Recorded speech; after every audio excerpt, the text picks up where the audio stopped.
We are at the Democratic National Convention in Chicago. I'm a board member of the IMEU Policy Project and Anera, a humanitarian aid organization, and the Foundation for Middle East Peace. So Rebecca Abou-Chedid, you have been at the forefront of championing of Palestinian human rights. How do you feel about the state of Palestinian affairs now? Yeah, we talk a lot about how there is a gap between the political process and the political progress that we've seen. And I do think that that's real. And there's a real awakening amongst the American public. The people calling for a ceasefire are not just Arab and Muslim Americans. It's all over the country.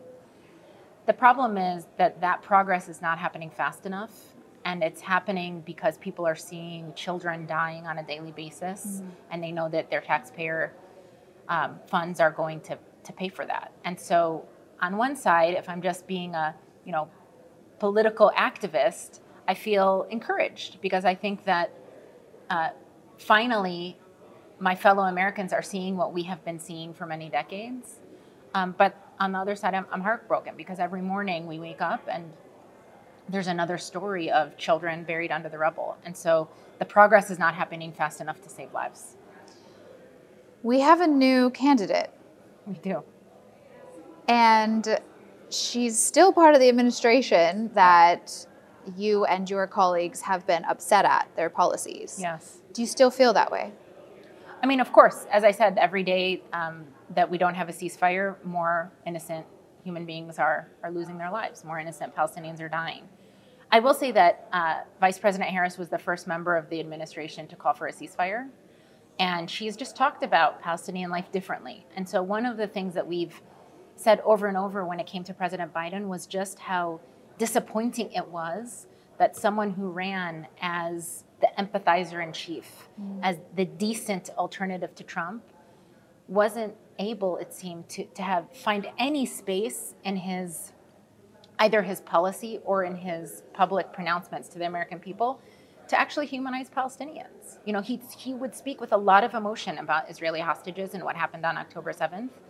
But when the question would turn to Palestinians, he wasn't able. The only thing he would do was question Palestinian death tolls. And so that is a definite shift that we see with Vice President Harris. But obviously it's not enough because, again, what we want is to end the conflict. We want a ceasefire, and we want to end this conflict once and for all. And we want to end the United States' complicity in maintaining this occupation. So I think, Vice President Harris has spoken about it differently, and that's encouraging. But what we'll need to see is action. Why do you think she has a different take? I think that there's definitely just a generational difference. Joe Biden, we all know, is an older politician and comes from a different generation. And he talks often of learning about Israel from Golda Meir. So if that's who you're learning about Israel from, you're going to see it very differently than a younger woman who's African-American, who has probably, I hope, has Palestinian friends and has different views and is hearing from different people. So we know that one of the groups that has been most active in solidarity with Palestinians is Black leaders. And I'm sure that those people are talking to Vice President Harris. Her stepdaughter is very active. And the Jewish community, people, I think, make a mistake and say it's the Arab American community versus the Jewish community. That's very much not true. Like at all other communities, the Jewish community is not a monolith. And so we work very closely on a daily basis with a huge part of the Jewish community that's often overlooked. And I think those people are also making inroads into the Democratic Party, and I hope that she's hearing from them as well. Where does her husband stand on all of this? Because he's Jewish, correct? Yeah, he's Jewish. I mean, I think we're past the point where people can assume that because somebody is Jewish, they must, think X. But we hear that a lot. I mean, this is part of the issue. Is there's a massive rise in anti-Semitism, just as there's a massive rise in Islamophobia. Yeah. And look, I think an important thing to note there is it is a mistake to think that the rise in anti-Semitism is coming from the Arab and Muslim community. We are not the rise in anti-Semitism. The people who are anti-Semitic are also the people who are Islamophobic and also the people who are anti-Arab racists and are racist against Black folks and immigrants. And so we stand together to fight against those forms of racism and bigotry together. And again, I think it's a mistake to try to divide the two communities. If we believe, as I do, that the fate of Palestinians and Israelis are intertwined, then I think institutions like the White House and like Congress should be bringing these two communities together and say, if we think that Palestinians and Israelis over there need to live together, then we're going to bring these communities here who care deeply about what's happening in the region. We're not going to divide you. We're not going to meet with the Jewish community on one side and tell them one thing, and then the Arab American community on the other side, and assume that you can't all be together. And that has happened for, I think, far too long, and that's one of the things that we've been challenging. Do you think Kamala Harris being a woman has any impact on her, I suppose, perspective on this issue? Look, I think when you have different people who come from different backgrounds, that is always going to shed light onto how they view any issue, right? So, we know that Kamala Harris talks about and feels and relates differently to the issue of abortion than Joe Biden does, right? We've seen that. And so I think Palestine is not an exception to that. So when you hear stories of women, just last week, a mother, grandmother, and 4-day-old twins were killed. That, I think, hits differently for a woman to hear it. A woman who is the stepmother who is a stepmother. And so I do think that, at least I hope that it is, that she has an ability to kind of humanize Palestinians that we have unfortunately seen missing with President Biden. I've been corresponding with a young man in Gaza named Ahmed. He's about 25 years old, very bright.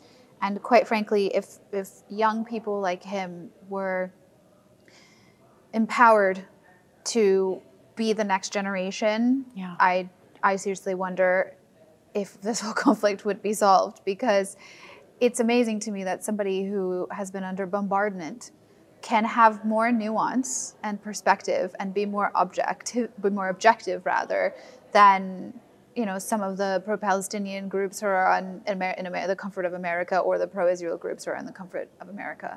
But he did say to me, he said that day by day he starts to lose faith in America and the West. And that's very dangerous because, of course, groups like Hamas, who aren't doing Palestinians any favors, bank on that kind of sentiment and bank on people like him. And so, however, when we go to some of these protests, we see pro-Hamas paraphernalia and pro-Hezbollah paraphernalia. Do you feel like that hurts your cause and hurts the legitimacy of your cause? Because part of the issue is that when you try and talk to pro-Israel groups, they say, well, they're all pro-terrorists, so why would we even engage? Yeah. So yes, but I want to just push back on one idea, which is that we do spend a lot of energy kind of policing the tactics and the messages of the protesters. And sometimes there can be more energy spent on how they are protesting rather than what they are protesting, right? So you're always going to have people that can come in as spoilers, and you're also going to have people who are, after 10 months of watching this every single day, have just lost the ability to think morally or strategically, and that doesn't make it okay, but it's human. But we cannot lose sight of what it is they are protesting. So last weekend, all of us woke up to news that hundreds of people were sheltering in a school that was bombed. And the next day, the headline was, the U.S. sends $20 billion of weapons to Israel. That can't be less important than how the protesters are organizing their protest and what the signs look like and which kind of flags that's all important. And I also think, there were protests everywhere when Biden was campaigning, and now there's definitely like a vibe shift, right? Democrats are much more excited about Vice President Harris's campaign. They're very excited about, her running mate, Tim Walz, as I am. I think he's wonderful. Why? Why? Because everybody has like a favorite high school teacher that they remember that really made a difference to them. Yeah. And now that guy's running for vice president. That's who he is. He's the kind of person that you look at him up on stage and you don't feel like when he was 6 years old and you asked him what he wanted to be, he didn't write president of the United States. He's the kind of person that I feel like was active in his local community and then found public service as the next way to serve his community. And those are the people that you want as elected officials. It wasn't about power. It's about public service. No, and you feel it. You just feel it. And I knew him when he was a congressman, and you felt the same thing then. So to me, that's just, it's really beautiful. Like, I think it's, you know, my family is Republican, and I told my mom, I said, just listen to him. Don't listen to what Fox News says about him or what I say about him. Just listen to him and tell me what you think. Yeah. Right? So are you trying to convert her from a Trump supporter? I mean, yes. Yeah. But this is what's so interesting to me is I speak to, so my dad's Iranian, and a lot of Iranian Americans are pro-Trump because they think that Trump is going to, you know, get rid of the Islamic Republic. Right. And that's like single issue voters right there. And then I think a lot of, especially Palestinian Americans, but also a lot of Arab Americans feel very strongly about Gaza, of course. And that's their potentially single issue voting, you know, effort. But Trump is unlikely to do anything differently, and in fact would potentially empower Israel more. So the right? feeling about Trump is that he is a transactional person. As that, unlike Joe Biden, who clearly has deep ideological views about Israel, Trump has no ideological views, and that means that you can find ways to influence him. I think that's the hope. You know, like there is an Arab Americans for Trump group, and I think that's their hope, that this is someone who can be swayed by, you know, if you cater to his ego. And he doesn't really like Netanyahu. They didn't really get along the first term. So maybe we can capitalize on that. So, you know, there are people who... But then the Abraham Accords took place under his watch. That was a massive diplomatic breakthrough where some Arab states recognized Israel for the first time publicly. And now Saudi Arabia is in discussions with normalization with Israel. What about that? Right. So, look, for Israel, the idea of being accepted in the region is a big issue, and it's one that they emphasize quite a bit. But what we saw at the World Cup was a lot of Israelis go to Qatar, and you saw kind of surprised videos when they weren't greeted with warmth by Qatari people. And that is because peace is not made between the leaders absent bringing along their people. And so the Abraham Accords, the problem with the Abraham Accords is really it was like kind of a weapons deal with, you know, a peace treaty in a peace treaty wrapping. Well, and the Saudi-Israel deal is very much about security. It will be the same thing. And so that's not about peace. That's not about actual acceptance in the region. If Israel wants to be accepted in the region, the quickest and best and most effective and way to do that is by ending the occupation. That's it. We've talked about empathy, and there's very much been an empathy gap. I personally believe the empathy gap is a massive national security issue, and this increased dehumanization of various groups is very disturbing. And you talked about how Kamala Harris potentially seems to have more empathy than Biden, even though Biden kind of ran as empathizer in chief. Women tend to lead with intuition and empathy and compassion more than men, particularly in positions of peace building. What role do you see women being able to play, women like yourself, in actually bringing peace to the Palestine-Israel conflict? Yeah, I mean, one thing that I really hope, it's a great question, is if you look at President Biden's, you know, senior staff, you don't see a lot of women. No. You see Jake Sullivan, and you see Kirby, and you see Brett McGurk. So you don't and Kamala Harris has not been empowered. I mean, this is the thing. A lot of people had issues with her. They say, oh, well, she hasn't done anything, and where has she been? It's because they didn't allow her to. They didn't want her to. Well, you know, the thing that she's done that hasn't gotten, I think, enough attention, because there's a lot of attention about why she hasn't traveled as much as she has, but we have a split Senate. And so often Kamala Harris had to stay in Washington because she was the deciding vote in, you know, votes in the Senate that the Democrats needed in order to pass their policy. And as upset as I am with President Biden's Gaza policy, he's had a really remarkable domestic first term. You know, and so they needed her there. And that was an important role that she was playing. And I think people forget that. But I do hope, just to get back to your question, I do hope that a Harris administration will have senior people in foreign policy roles that look different from each other, right? Diversity, yeah. I mean, like real diversity, not just because you have to check off boxes. That's right. That's right. Yeah. So speaking of her being in charge of Congress, she boycotted, skipped, whatever word you want to use. Did not attend. Did not attend the Netanyahu speech in Congress. What was your take and the Arab American community's take on that? Yeah, I think that Netanyahu is a war criminal. And I think that it was a joke that Democrats signed on to invite him to speak before a joint session of Congress. I think that they should not have done, like, to me, it was political suicide. Netanyahu is a player in American domestic politics. He tried to do the same thing in the French elections, and the French president called him out on it. And so the idea that the Democrats even co-signed to invite him, to me, was, frankly, like political suicide. I don't know, malpractice. I don't know why they did it. And I'm glad that she didn't attend. So I was on a podcast with Michael Cohen, Donald Trump's former lawyer, who we all know of him now. And he said that his Jewish friends in New York were so angry about the fact that she did not attend Netanyahu's speech that they are voting for Trump. I think those people were voting for Trump. I think if that's the thing that pushes you over the edge, those are not Kamala Harris voters. Interesting. I was shocked to hear that. I mean, I'll stick with what I said. I don't think that those were her voters in the first place.